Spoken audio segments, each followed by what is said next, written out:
ते जो पहिला डिसीज आहे aspirant that is called Addison disease. Addison disease काय असतो सांगा? So deficiency of the glucocorticoids and the mineralocorticoids. साधी गोष्ट आहे, आपण याच्या आधी पण डिस्कस केलं हे की glucocorticoids are responsible for the increasing the blood glucose level आणि mineralocorticoids are responsible for increasing the sodium level and decreasing the potassium level. मग आता इथे झाले काय ऍडिसन डिसीज मध्ये? ग्लुकोकॉर्टिकॉइड्सचं कॉन्सन्ट्रेशन कमी आहे, मिनरलोकॉर्टिकॉइड्सचं पण कॉन्सन्ट्रेशन कमी आहे. फ्रेंड्स तुम्ही मला सांगा की Addison disease is characterized by what? Addison disease हा कसा ओळखू शकतो आपण? जिथं ग्लुकोकॉर्टिकॉइड्सचं कॉन्सन्ट्रेशन कमी असल्यामुळे काय असेल? ब्लड ग्लुकोज लेवल ही कमी असेल. म्हणजे काय?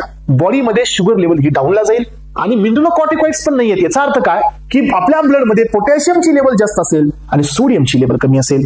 जर असं असेल तरच आपण यांना ऍडिसन डिसीज असं म्हणू शकतो.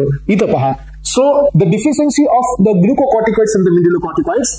सो यांच्यामध्ये असताना तुम्हाला पाहायला मिळतं so grows like pigmentation of the skin, blood sugar level ही तुमची लो ला जाते, लो सोडियम लेवल येते पहा आणि हाय प्लाझ्मा लेवल येते. मी आता सांगितलं तुम्हाला, कारण ज्यांच्यामुळे ग्लुकोज लेवल रेग्युलेट होते ते अब्सेंट आहे इथं, तो डिफिशियंट आहे इथं. ज्यांच्यामुळे सोडियम मध्ये येतं तो म्हणजे अल्डोस्टेरॉन असतो तो इथं डिफिशियंट आहे. मग जो तो डिफिशियंट असेल तर काय होईल की सोडियम बॉडीच्या मध्ये येणार नाही आणि पोटॅशियम बॉडी मधून बाहेर जाणार नाही. त्यामुळे Addison disease is characterized by decreasing the blood sugar level, so decreasing the sodium concentration and increasing the potassium concentration.